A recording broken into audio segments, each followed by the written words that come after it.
Major funding for these broadcasts has been provided by grants from New York Community Bank, M&T Bank, PBM, Customers Bank, Collins Building Services, AmTrust Title Insurance Company, Marks Paneth, Capital One Bank. Additional funding for these broadcasts has been provided by grants from Amerant Bank, Bank of America, Citizens Bank, Dime Community Bank, Douglaston Development Levine Builders, Flushing Bank, Friedman LLP, Handro Properties LLC Handler Real Estate Organization, Hodges Ward Elliott Inc., Investors Bank, James D. Kuhn Real Estate Institute at Syracuse University, John Catsimatidis Red Apple Group, Keysight Capital Partners, New Banks, Meridian Capital Group, Ocean First Bank, People's United Bank, RPW Group, TD Bank, and these friends.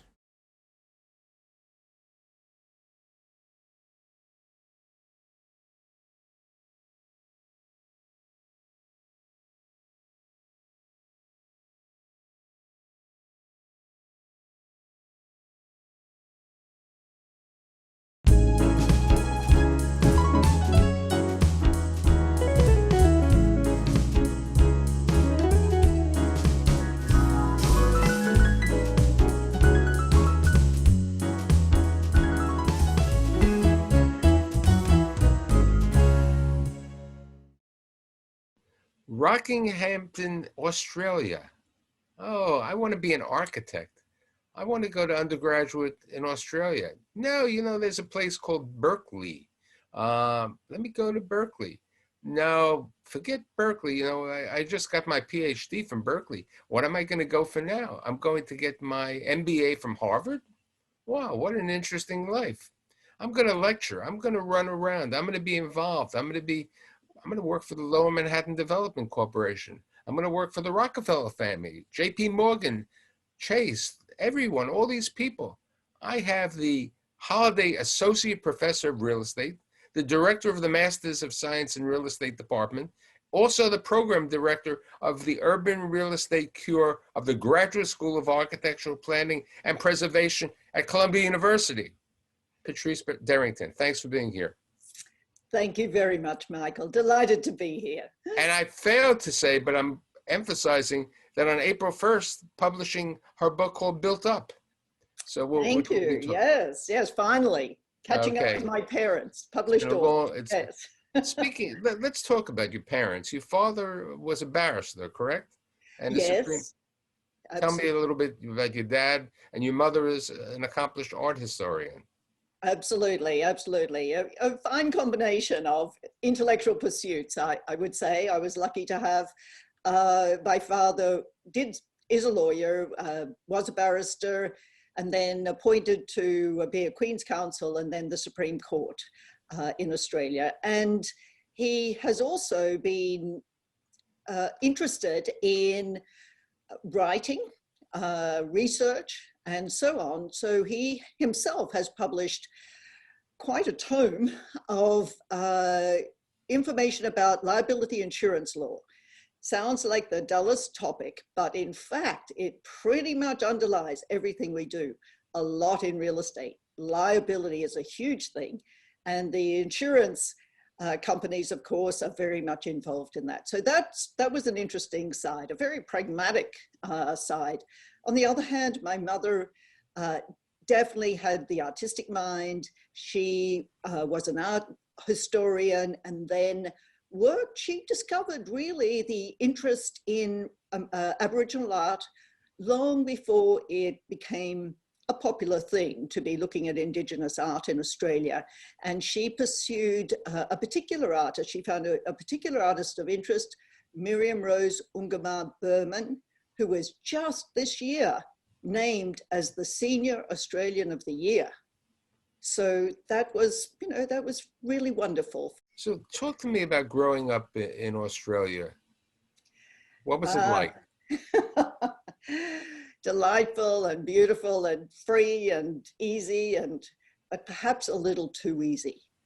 Perhaps I was looking for something a little bit more challenging. Delightful country, fabulous people, but there are huge problems in the world to solve. And the one that really sparked my interest very early on was how to house people who can't afford to own the house or to even rent decent type of accommodation. So I started pursuing that. You're absolutely right. Berkeley was very much a point of introduction into a whole new, more globalized world of problems and challenges that took me down to Manaus in Brazil to study in the field about housing indigenous people coming in from the country surrounding the city and so on. So then understanding the problem of how do these people ever get on their feet? How do they ever get to be on an equal footing with people who have stable shelter? And so that really has been a theme of what I've been pursuing for my whole life since then. So here's my question. How did you initially get involved that you wanted to become an architect? Well, you know, you're quite right. It was sort of a little in left field in a family of lawyers, and they're all accomplished. My siblings themselves are accomplished lawyers and computer science and so on. It was definitely sort of fly off to left field. And but then again, my mother was interested in art. I won art prizes at school, and it just seemed like this natural combination of art and yet doing something, creating something, making something happen. So it, you know, one never really knows in retrospect how these decisions were made in the head of someone in their late teens. So here's the question. How does somebody who's living in Australia decide to go to Berkeley? Okay. I mean, it was a place for the rebellious individual, because you failed to talk that you were a model also. We have a photo of you as a model. Okay. Oh. So, I mean, why Berkeley? I mean, great institution, but why Berkeley, and then why Harvard? Yes. Well, I think that notion of housing and a little bit more of a radical approach to how the built world was created took me to Berkeley. Berkeley, as you say, was outstanding as a radical college. There is a real estate program in the business school, but the architecture school and the planning school were very radical.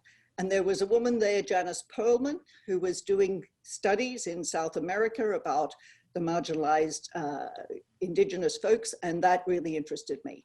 So I went along there to explore. How was Harvard? I realized that after you finished Berkeley, you need a 2-year period of time before Harvard would allow you, correct? Absolutely, So absolutely. what did you do for those 2 years? I went back to Australia, and you know, it was wonderful to be back there working on projects. So there was a big project in Brisbane, the infill of an urban area that was part public park and part retail, underground retail. It's called Post Office Square. It's still there today, and every time I'm there, I check up on it.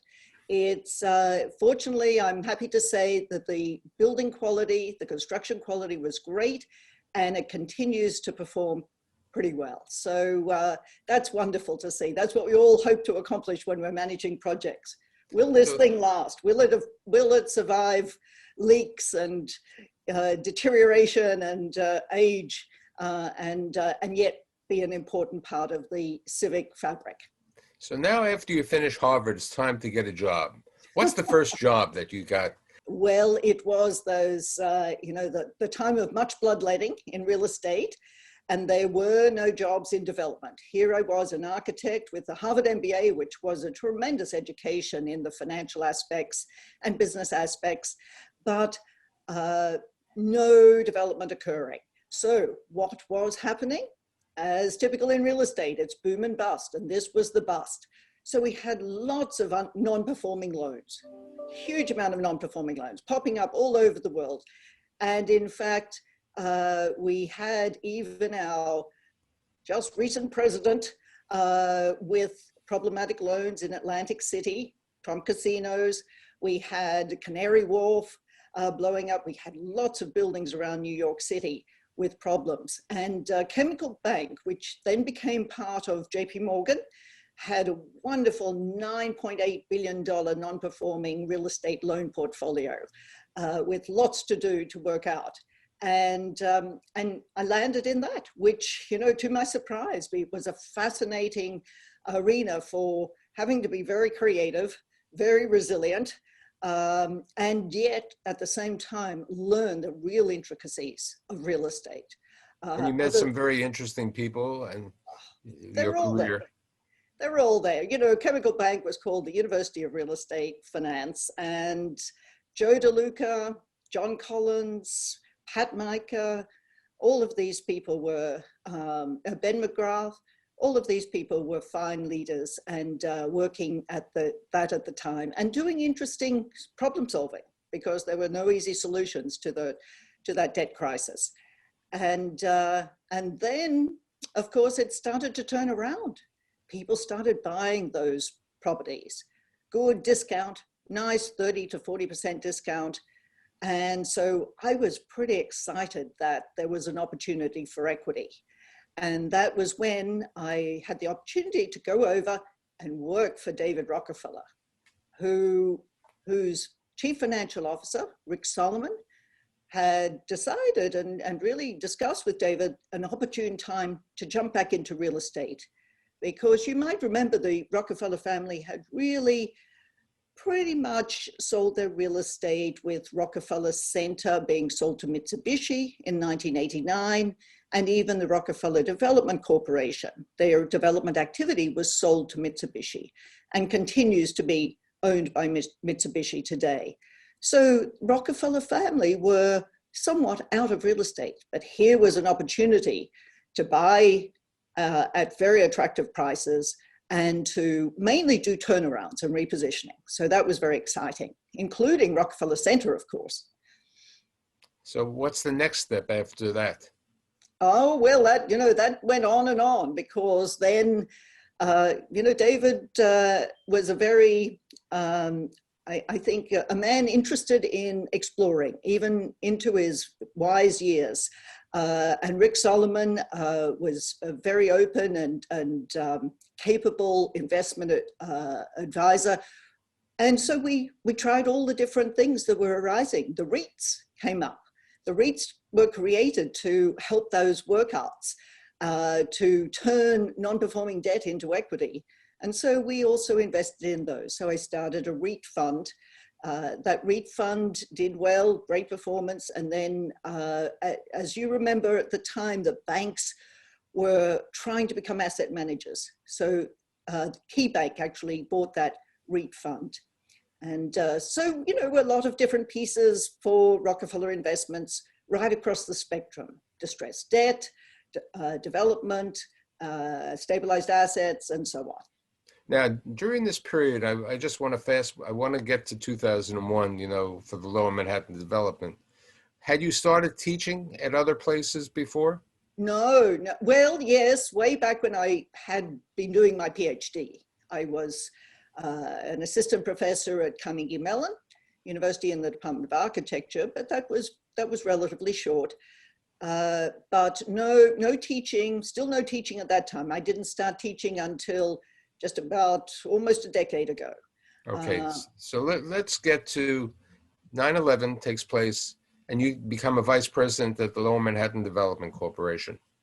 Yes, well, as you know, David Rockefeller and his brother Nelson, when he was governor, had been responsible for the development of the World Trade Center in many, many ways.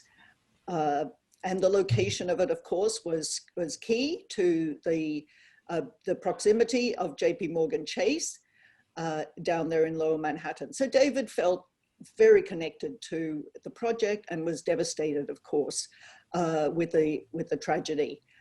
So we discussed it, and I was seconded to the Lower Manhattan Development Corporation for a period of time to work specifically on the real estate dimension of the recovery of Lower Manhattan. And part of that was, the redevelopment of the transportation system. That was one of your major projects that you were involved with. Absolutely. Well, I didn't really manage the project so much as I was there at the outset when we were determining how money should be allocated. And it's a very fascinating thing that when you look around at the history of recovery of urban centers, or the growth and prosperity of urban centers throughout the American history, it has been correlated to one specific thing, and that is population inflow. So therefore today, when we know we can't bring everyone into a location, the next best thing, the thing we're mastering, is bringing them in through good commuting, through frictionless, affordable commuting. And so at that time, the importance for Lower Manhattan's future was to reconnect it to all of the potential sources of population, of workers, and so on, that could come there and be part of the economic vitality. Of course, today now we've got another solution, and that is technology. So this is changing things, this is tipping things on its head all over again. But at that time, it was link it to the airports, link it to Midtown Manhattan, link it out to Westchester and Long Island. Everyone knows on the east side, that terrible 456 line, always crowded, sardine can. So we wanted to talk about, we want to explore how to better create bringing everyone towards Lower Manhattan. And the Second the Second Avenue subway line came out of that. And it was important, yes. So here it's about 10 years later, continuing to consult for companies, doing other things. Then you meet this wonderful woman by the name of Rosemary Scanlon, who is the head of the Shack Real Estate Institute at New York University. What happens? What a wonderful person Rosemary Scanlon is. Dr. Scanlon had been the first economist at the Port Authority. She had really started their thinking about how development impacted or integrated with economic development within the areas in which they put structures. So, and she'd done a lot of work in London, and here she was, dean at the New York University Shack Institute of Real Estate. And she said, how about teaching? How about teaching about global real estate? How about teaching about finance? And so on. And one cannot say no to Rosemary. She's a force of nature. And of course, she had Ken Patton there also, who everyone knows Ken, who had been a force in New York City, urban development, deputy mayor for development, and so on. So it was definitely a dynamic arena of academics there. It still is. And continues to be an important part of New York City's real estate heartbeat. So when did you make the decision to go uptown? Okay, oh, yes. Going uptown, going to a wonderful institution, Columbia University. Even though you weren't there, you only went to Harvard, and Berkeley. Interestingly, they have at Columbia this very unique situation where they have a program in real estate development that is within the Graduate School of Architecture, Planning and Preservation. Many real estate programs are within business schools, and Columbia, within its business school, does have a wonderful Milstein Center of Real Estate and a number of courses that the business school students do. However, the program there had been run by Visham Charabati, and before that, Michael Buckley, and had tremendous, I think, presence more in the development side of real estate.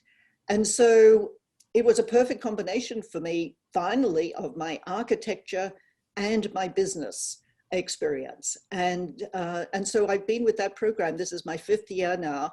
And we've really pedaled fast to get it up there as strong as it can be in terms of financial capability.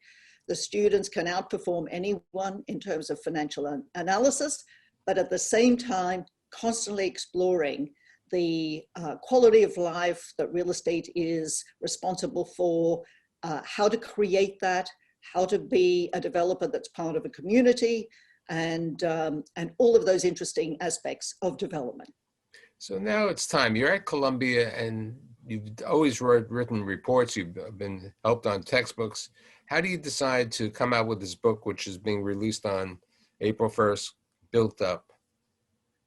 When you start thinking about real estate development, if you're going to start teaching students about that process and what's involved, what are the first principles, what are the essential objectives, and so on, then you start saying, what is this? What is this process? Are these things arbitrary, or did this evolve from something? And so I thought, well, let me have a look back and see when real estate development, the process we do today, find a site, gain control of the site, highest and best use analysis, employ consultants to do the design, employ contractors to bring it in, do the lease up, manage the project, all of those things. When did that become a sequence of activities and responsibilities of a person called a developer? And interestingly, many people don't quite realize, but it goes back, the actual formation of that business model goes back to the 17th century in London, when it was emerging as a prosperous global center and embracing the new capitalism that had come across from the continent and was suffering a huge population demand for housing in London. The population of that city doubled over that century. So there was a huge demand for housing. On the continent, all of these really wealthy monarchs and the Medicis and so on, they had plenty of resources and they built out their city. They provided housing and built the housing. And we all know how beautiful Paris looks as a result. In London, though, or in England, a whole different matter.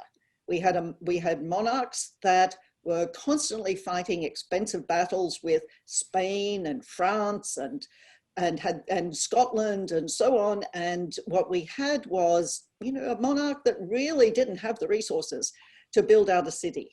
And furthermore, London had been established by the Romans in 400 BC as an independent, democratically ruled city, which it still did right through all of those centuries. And it remained independent, many, many monarchs, even when the Norman invasion occurred, when William the Conqueror came across, he did not take over London. He established a, let's say, working relationship with London. And so even today, the monarch has to request permission or be invited to enter the city walls. So no one was there to build the housing. It was growing and people were in squalid state, and it was the private entrepreneurs who began. People who had land, but also had the business sense to know how to change the use, change it from pastures to be housing, change it from an economic use that was undervalued to one that was higher valued. And that's what we still do today. How do you follow the book up to the current day? I haven't, because I reached the 500 page. At that point, we were talking about the British colonization of the world and how this model was used by Britain to build the colonies, to settle. In fact, one of the original developers who developed Bloomsbury Square was also an investor in the Jamestown, Virginia settlement. Jamestown was developed as a private company. And so that's the way America got started. It also appealed to that American sense of individuality, of doing our own thing. And no, that's the next book. In the book, if you want to apply it to current day, we were speaking on this Rockefeller Center relates to it and one Vanderbilt. Talk to me about those two projects. Absolutely. Well, one thing, when we talk about developers, we often think they're greedy and selfish and don't really consider the rest of the community. In fact, those earliest developers, Covent Garden, Bloomsbury Square, and so on, they contributed private land to those public places. So the piazza at Covent Garden is still private land. It was offered up as a resource to the community. And what's more, the original developer put in place a funding mechanism for maintaining that. And we see that today over at the Domino Park is another one where the public park is privately owned and privately maintained.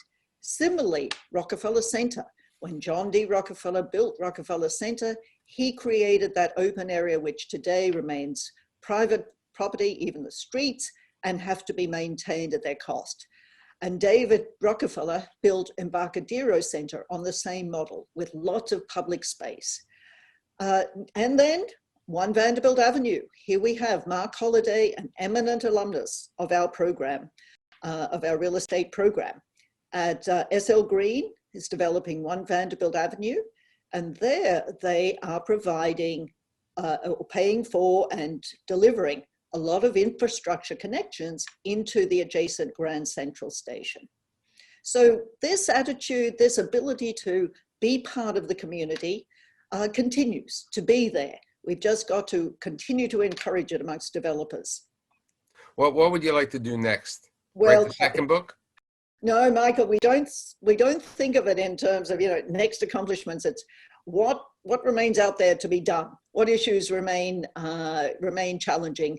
And today we still have issues of unaffordable housing. We still have issues of racial inequalities, and we have a world that is constantly changing in terms of how its shelter needs have to be.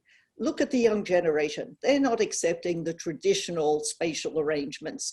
They want WeWork, they want shared living space, and so on. So how does this get developed? How do we take our old processes by which we deliver the real estate, the built environment of our cities, and make it pertinent and compelling for these young people as they choose and want to have some control and input into their environments? So one thing is certain, I think the students at Columbia are privileged to have you there. But I also think the general public is going to have the privilege of picking up the book. They've got great reviews. Larry Summers, the president emeritus at Harvard, wrote a wonderful review. And more important, thank you for being here. The kid who could have been an architect and stay in Australia, who came to America and made her mark. Thanks again for being here today on Building New York. Thank you very much, Michael. My pleasure.